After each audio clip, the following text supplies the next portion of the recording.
Hey everybody, welcome back around to the blog and grill. I'm your host Doug here with your video blog for June 5th, 2013.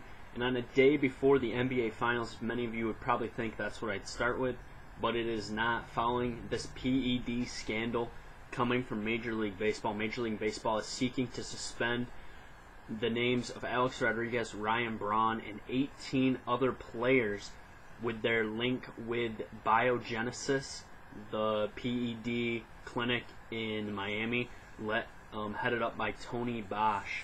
So Tony Bosch said he's going to cooperate with Major League Baseball officials and discuss this to get these players suspended. I think this is an okay move by Major League Baseball. I'll get to why I don't think it's a real great move later on, but right now I think it's a pretty good move. I think you got to get these players to finally tell the truth. You got to get the real story out of them, what's going on. The names on this list we see: Cervelli, Melky Cabrera, Alex Rodriguez, Ryan Braun, and many, many more. Some we don't even know yet, and I think we'll be surprised by some of the guys popping up on this list. And I mean, it could be a tree-shaking day, similar to when the Mitchell report came out about 5 years ago.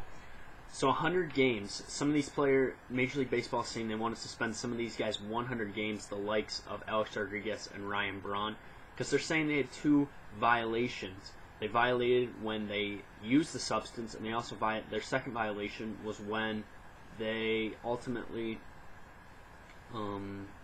lied about the use of the performance-enhancing drugs. I think 100 games is a fair suspension for these guys. And I think, really, that, I mean, with Melky Cabrera, he's already had one violation, so his second violation would be going to 100 games.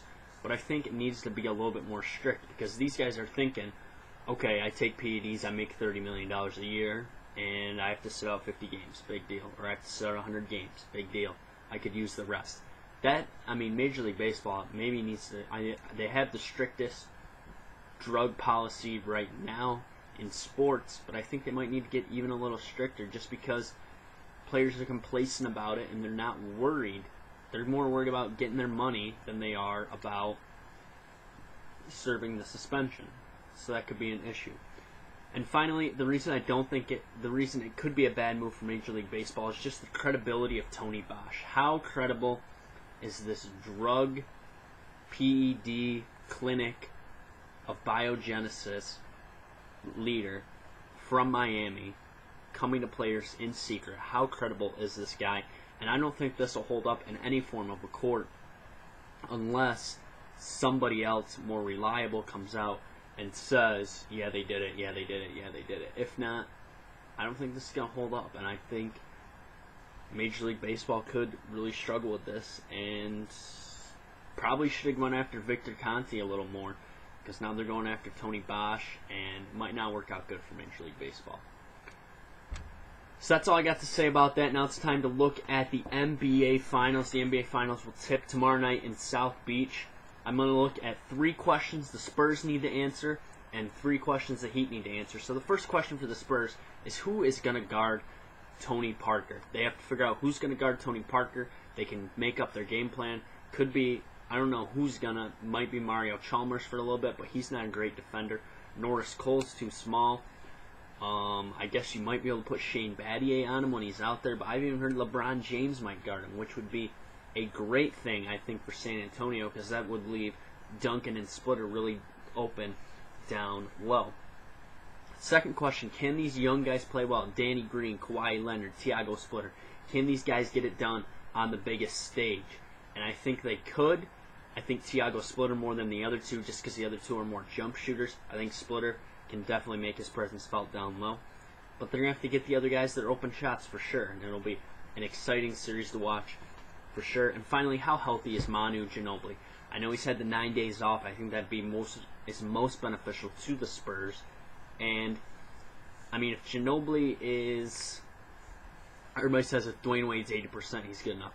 If Manu Ginobili's 90%, I'm going to say he can get it done at the pace he needs to get it done. And I think he could be, and I think we'll see that right out from the start, the first quarter tomorrow night, how Manu's feeling and what he's going to be able to do. All right, the first question for the Miami Heat is how can they stop Duncan and Splitter? They just went up against Hibbert and David West.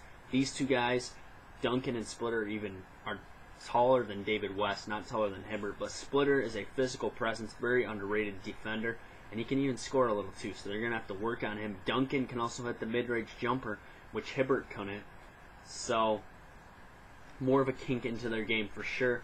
They're going to have better defense from Chris Bosh and Udonis Haslem for sure. Maybe LeBron's even going to drop down and play on one of those guys sometime too.